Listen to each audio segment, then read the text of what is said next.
Hello and welcome to another episode of SqEngineering. I'm Sprutis, and in today's episode we are continuing with the list. It's only 4 days till the MOT. Unfortunately, I'm not feeling that great, so we will see how this goes. I've been sort of feeling a bit under during the weekend, so I haven't been working at my usual speed, which is a bit annoying because normally I would be able to handle this list quite quickly. But yeah, I think if I can make some progress, just a tiny bit at least every day, then I should be fine.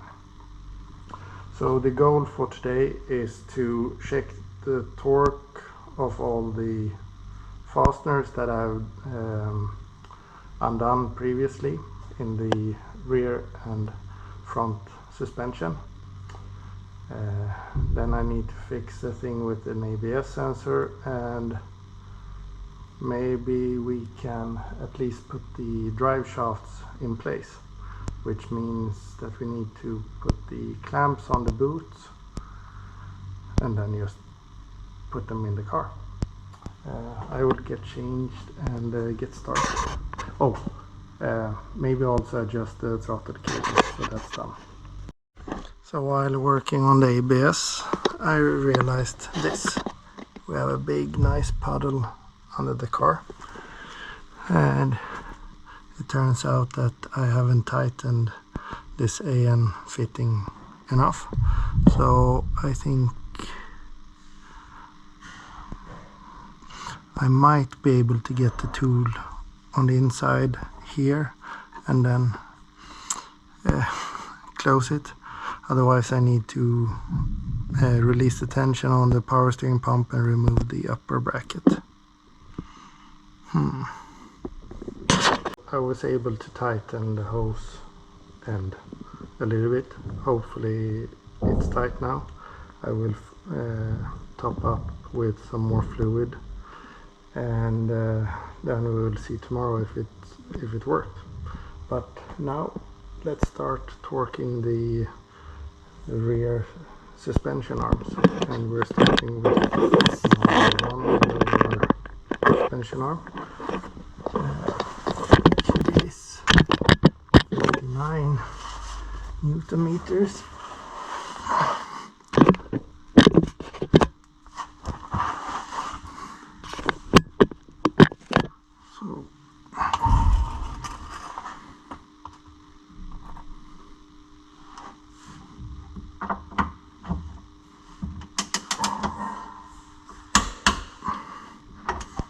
That one's tight. I will do the same on the other side.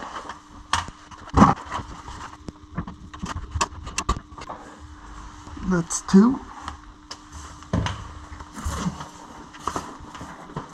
And then I have my cheat sheet.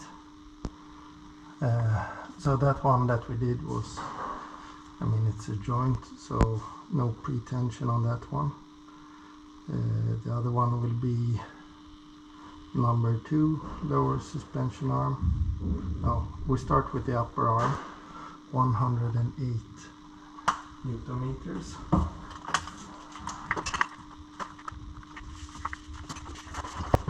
So the first one was 17 millimeter.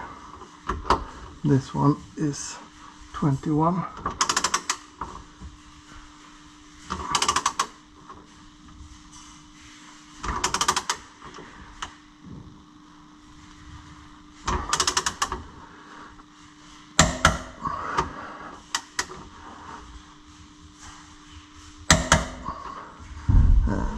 The other side.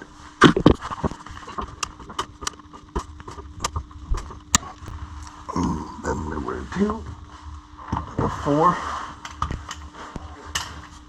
So now we can do the lower number 2 suspension arm.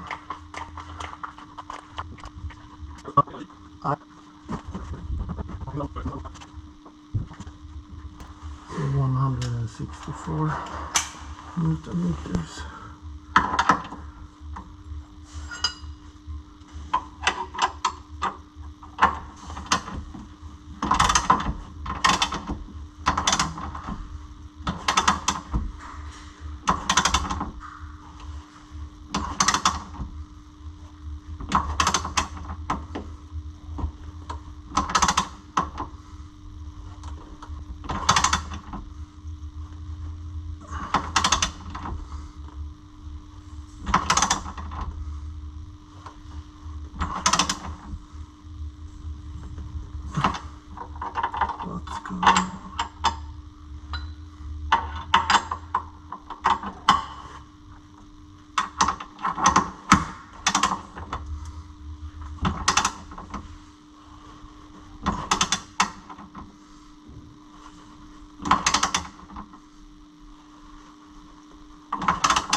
So I got a bit worried that the torque wrench was acting up, but I was able to torque that screw, so second lower control arm, same on the other side, and I also torqued the screw holding the strut.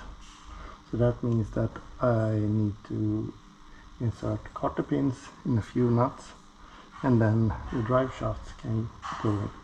But since a friend is here in the garage, I will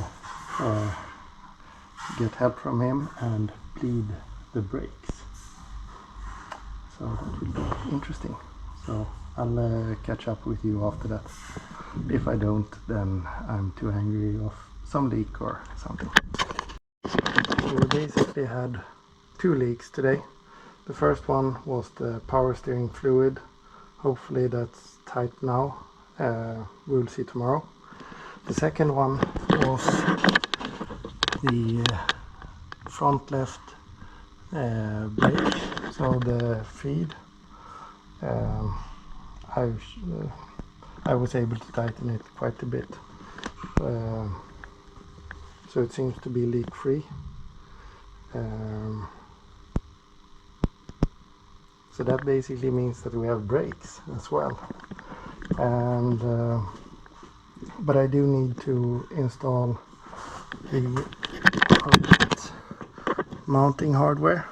These are the incorrect ones, and we also need the thing going across, so I need to do that. But, yeah, and have a look at this. This is something that you haven't seen for quite a while.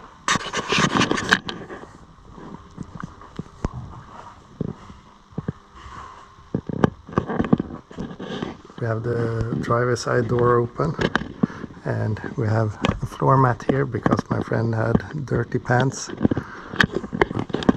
Here you see some of the modifications that I've done. Sorry for the light, but we have 2 gauges in the A-pillar and 3 in the factory cluster. No speaker, but also no door handle, so we need to take care of that.